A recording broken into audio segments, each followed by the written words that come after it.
세계의 시선이 이제 베이징으로 향합니다. 미중 정상회담 하루 앞으로 다가왔는데요. 무역과 반도체를 넘어서 이란, 대만, 공급망까지 얽혀있는 만큼 이번 회담 결과에 따라서 글로벌 경제와 우리 산업에도 상당한 영향이 있을 것으로 보입니다. 오늘 마켓 비하인드는 미중 정상회담의 진짜 핵심 의제는 어떤 건지, 또 우리 한국에는 어떤 파장이 예상되는지 심층적인 이야기 나눠보도록 하겠습니다. 중국 경제금융연구소 전병서 소장님 모셨습니다. 어서 오세요. 안녕하세요. 네. 이번 회담이 참 일정부터 상당히 이례적인 것 같습니다. 보통은 뭐 하루 일정만으로도 굵직굵직한 메시지가 나오는데 이번에 이례적으로 2박 3일로 늘어났고요. 뭐 단순한 일정 확대를 넘어서 어떤 전략적 의미가 담겨 있다고 봐야 될지 궁금하네요. 뭐 일 좀 한다 이런 그 이미지를 주고 싶어하는 건데 일단 의제 폭발이 있었고요. 그래서 당초에 없었던 이란 문제하고 이제 석유 문제들이 등장한 게 하나 있고. 네. 두 번째는 이제 중국의 전략이 있는 것 같아요. 그래서 베이징에 오래 있다고 하는 것은 상대적으로 얻을 게 많다. 트럼프 대통령이 이제 그런 것의 의미는 미국의 양보를 더 받아낼 자신이 있다. 이제 이런 것들이 같이 내재가 돼 있고, 그래서 뭐 통상의 경우는 뭐 정상회담 하면 한 2번 정도 정상들이 보는데 이번에는 아주 6번을 보게 돼 있어요. 네. 그래서 이것들은 오히려 뭐 양이 아니라 질이 중요한데 이게 양을 늘린다고 하는 것은 조금 보여주기가 있었다. 뭐 그렇게 일단 볼 수 있을 것 같습니다.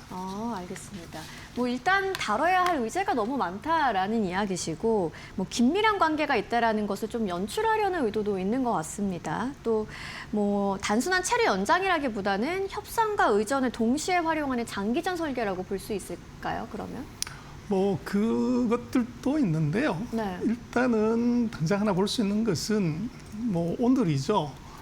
정상회담을 바로 앞두고 하루 앞두고서 이제 베센트 장관하고 허리뽕 부총리가 우리 서울에서 회동을 해요. 네. 그 얘기는 일단 합의를 제대로 못 봤다. 이런 문제가 하나 있고, 또 어떻게 보면은 이것이 그 미국이 어떻게 보면 좀 서둘러서 해야 되는 필요성 같은 것들이 있어서 어떻게 보면 중국 같은 경우가 이거 사전 준비를 좀 하고 싶어도 못했던 이제 네. 그런 이유가 있었던 것 같아요. 그래서 이번 같은 경우는 이게 조금 당초에 가던 궤도 그 시나리오와는 다른 시나리오가 같기 때문에 이런 문제가 지금 이제 벌어진 거 아닌가 싶습니다. 네. 말씀하신 것처럼 이제 또 주목을 하고 있는 부분이 이 정상회담 바로 직전에 이 서울에서 미 재무장관과 중국 부총리가 따로 만나는 일정이 있다 보니까 또 저희가 주목을 하고 있는데, 뭐 말씀하신 것처럼 본 회담 전에 좀 뭐랄까요, 반드시 정리해야 되는 이런 민감한 쟁점들이 남아있다는 의미로 봐도 될까요? 뭐 그렇게 봐야 될 것 같아요. 일단은 지금 같은 경우에 첨예한 문제들이 많기 때문에 네. 사전 폭탄을 좀 제거하는 그런 의미가 있을 것 같아요. 그래서 이 돌발이 나올 수 있는 것들을 좀 막자. 근데 사실은 사전에 그런 의제 합의가 돼야 되는데 그 의제 합의가 안 됐다는 거죠. 네. 그리고 한국이 돌연 이제 실무회담의 개최지로 돌연 결정이 됐어요. 그래서 이건 이제 어떻게 된 건데, 또 재미난 것은 뭐 미국하고 중국이 그런 실무회담이나 정상회담을 공항에서 하는 걸 좋아해요. 네. 지난번에도 부산공항에서 하더니 이번에도 인천공항에서 이제 하게 되는데 그 얘기는 누가 보더라도 굉장히 이것이 조율이 안 된 이제 급조된 이런 느낌이 풀풀 풍긴다. 이제 그렇게 볼 수 있고, 그래서 우리가 뭐 한국으로 온 것들이 일견 좋을 수도 있지만 이게 이제 어떻게 보면 우리는 방만 빌려주고 뭐 시력은 하나도 못 챙기는 이제 그런 변수도 있을 수도 있을 것 같아요. 알겠습니다. 사전 폭탄을 제거하는 성격이 있다고 일단 먼저 말씀을 해주셨습니다. 결국 이 서울 회동이 정상회담이 좀 깨지지 않게 마지막 충격을 흡수하는 과정이라고 볼 수도 있을 것 같은데, 좀 추가적으로도 궁금한 게요. 뭐 이번처럼 정상회담 직전에 재무 라인이 움직인다는 게 뭐 결국 경제 문제가 안보 문제만큼 커졌다라는 의미로도 해석을 해볼 수가 있을까요? 당연히 그렇고요. 네. 그래서 그것은 실제로는 재무 라인이라기보다는 협상의 실무 주역들이 이제 중국 같은 건 허리뽕이고 미국 같은 경우는 이제 이 베센트 장관이었어요. 네. 그래서 오히려 실무 최고 책임자들이 급하게 마지막으로 또 만나야 된다고 하는 것은 둘이서 합의를 못 봤다. 이제 이런 문제가 있고 그것은 서로가 이제 양보할 수 없는 이제 문제들이 계속적으로 논의가 되다가 이게 끝판에 얼굴 대놓고서 이제 보자 네. 이렇게 얘기를 했다고 사실은 봐야 될 것 같아요. 그래서 뭐 지금 이게 둘이서 직접 본다고 하는 것도 사실은 굉장히 이례적이고 또 그것도 이제 뭐 그냥 하루 전에 그럼 차라리 베이징에서 보면 되지 그게 아니라 제3국인 한국을 선택했다는 네네. 것도 굉장히 이례적인 상황이고 네.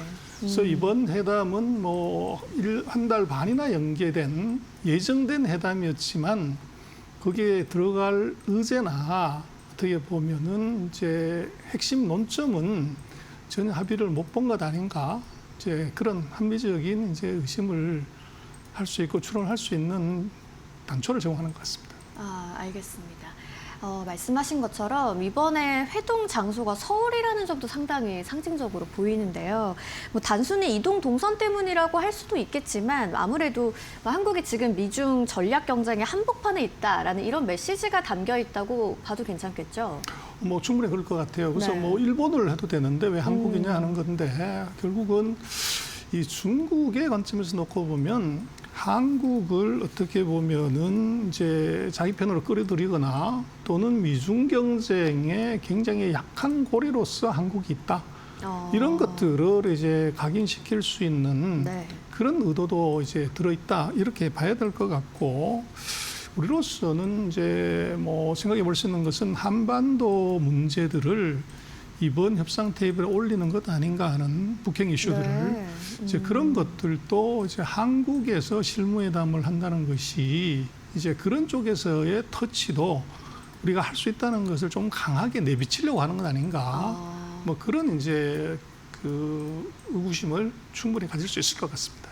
네, 그러면 이제 말씀하신 것과 이어서 좀 여쭤보면 이 한국의 전략적 자율성을 좀 압박하는 중국의 어떤 외교적 시위 성격을 갖고 있다고 볼 수 있는 거겠죠? 뭐 충분히 이제 네. 그럴 수 있고요. 그래서 이번에 뭐 한반도에서 이런 일이 벌어진다고 하는 것은 사실은 우리도 관세 문제들이 달렸기 때문에 네. 예를 들면 베센트 장관이 우리 이제 그 경제부총리를 만난다고 하면 이제 한국도 굉장히 의미 있는 협상 테이블에 참여자가 될 수 있지만 대통령만 만나고 그냥 간다고 하는 것은 뭐 우리는 이제 테이블에 끼지 마라 이제 이런 얘기고 지금 만약에 협상 테이블에 그 한반도 지정학적 문제가 들어간다고 하는 것은 우리가 바로 당사자가 되는 것이죠. 네. 그래서 이런 쪽에서 어떻게 보면 한국은 왔다만 가는 것이지 한국을 끼우지 않는다라고 하는 것은 지적하신 대로 한국의 이제 자율성의 문제, 전략적 자율성의 문제는 상당 부분 제약을 받는다.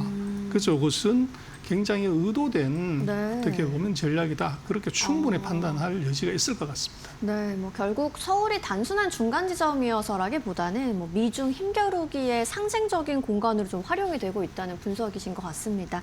뭐 이번 회동 이후에 좀 한국에 대한 미중 양측의 외교 압박이 더 커질 가능성도 있다고 보세요? 그래서 뭐 그런 말이 있죠. 그 원숭이 길들이려고 닭을 잡아서 피를 보여준다. 그래서 이제 미중의 갈등 속에서 네.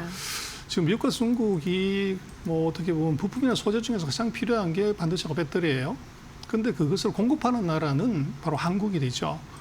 그래서 이것이 이제 미중이 조금 서로가 삐걱거릴 때 거기에 한국을 서로가 레버리지로 쓰는 그런 불상사가 생기면 안 됩니다. 그래서 네. 어떤 경우에도 우리는 이걸 피해야 되고 그래서 뭐 AI가 난리지만 이게 그 HBM 같은 메모리가 없으면 미국도 중국도 이것이 어려워지고 또 미국 같은 경우는 배터리를 못 만들어요. 네. 그러다 보니까 테슬라부터 사실은 한국 배터리가 없으면 이건 문제가 되는 그런 상황이 벌어지죠. 그래서 우리로서는 이것이 두 군데 다가 문제는 이게 반도체 소재의 한 3, 40% 그리고 배터리 같은 경우는 한 7, 80%를 중국에 의존하기 때문에 굉장히 미묘한 상황에 우리가 이제 있고 또 그래서 우리는 미국이나 중국을 잘 관리해야 되는 그런 숙명을 우리가 가지고 있다고 봐야 됩니다. 알겠습니다.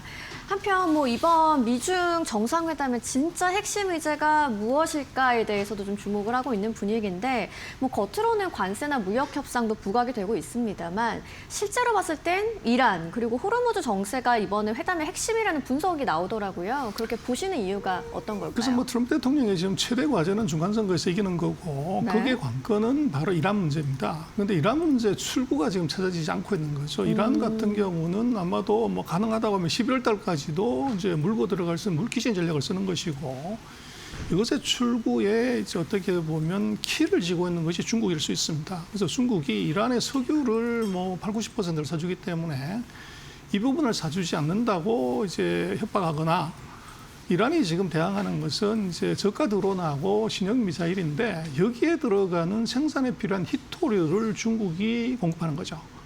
그래서 석유와 이 히토류를 가지고서 이란을 통제하거나 조정할 수 있는 힘이 중국한테는 있다는 거죠. 그래서 이번 트럼프 대통령 같은 경우는 이번 방중의 당초 목적은 이제 관세라든지 이런 문제였지만 실제적으로는 이란 출구의 카드를 찾기 위해서 갔다. 이렇게 볼 수도 있고 그것을 이제 알고 있는 중국은 관세 문제하고 이 대만 이슈 그리고 이제 테크죠. 반도체나 AI의 이 규제 해제 요 세 가지 카드를 들고서 이제 맞교환을 하려고 하는 의도가 굉장히 강한 회담이다. 그렇게 보십니다. 알겠습니다. 결국 트럼프 대통령은 중동 해법이 필요한 상황이고 시진핑 주석은 대만이라든지 반도체 문제에서 실익을 챙기려는 협상이 되겠다라는 말씀으로 정리가 되겠습니다. 이란 문제가 진전이 안 되면 다른 경제 합의들도 좀 영향받을 가능성이 있겠네요. 그래서 둘 다가 승리를 해야 되는 회담인 네. 것 같아요. 그래서 트럼프는 이제 중간선거에 필요한 숫자를 챙겨야 되고 시진핑 같은 경우는 숫자는 중요하지 않고 판을 바꾸는 구조가 중요한 것 같아요. 그래서 아마도 이번에 트럼프 대통령 같은 경우는 중국에서 이제 비행기라든지 곡물이라든지 천연가스를 사주는 그런 이제 데이터를 이제 얻어가면서 우리는 회담에서 성공했다. 이제 이렇게 얘기할 가능성이 대단히 높고, 중국 같은 경우는 그것 대신에 이제 대만 문제에 대한 표현을 이제 지금처럼 급진적이지 않은 완곡한 표현으로 낮춘다든지 또는 반도체에서 일부 레가시 제품의 규제를 이제 해제받는다든지 이런 것들을 통해 가지고 서로가 성공적인 회담이었다. 이렇게 아마 마무리를 지을 가능성이 대단히 높아 보입니다. 네. 말씀하신 거 이어서 조금 더 여쭤보도록 하겠습니다.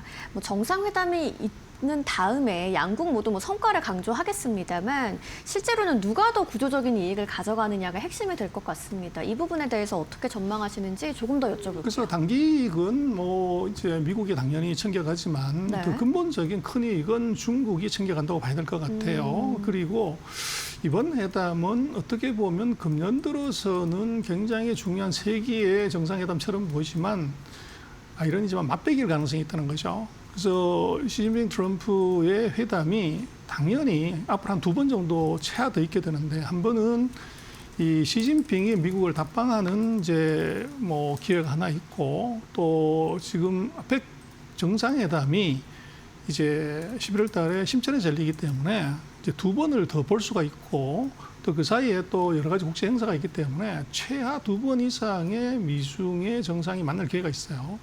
그래서 그 2번의 정상회담에서 훨씬 더 구조적이고 심도 있는 얘기를 할 수가 있을 것 같고 이번 같은 경우는 미국이 상당 부분 이제 시간 초읽기에 몰린 상황이기 때문에 역시 숫자 만들기에 조금 더 이제 미국은 신경을 쓰고 그걸 이용한 중국은 구조 만들기에 어떻게 보면 온 힘을 쏟는 그런 회담이 될 것 같습니다. 네.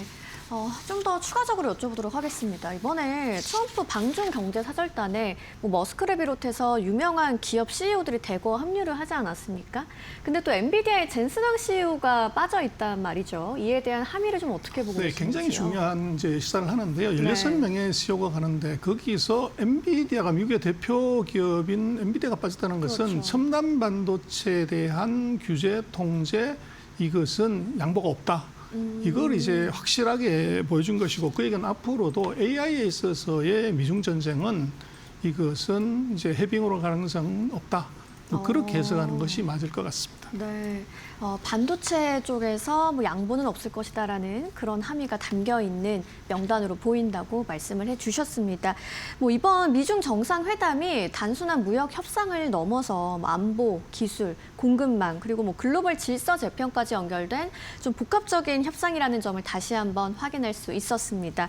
특히나 좀 서울의 회동 무대로 등장했다는 점은 뭐 한국 역시 더 이상 관전자에 머물지 않겠다라는 상황으로 볼 수 있을 것 같은데요. 뭐 회담 결과에 따라서 뭐 반도체, 환율, 시장 흐름까지 영향을 받을 수 있는 만큼 앞으로 좀 나올 메시지들 계속해서 주목을 해 봐야겠습니다.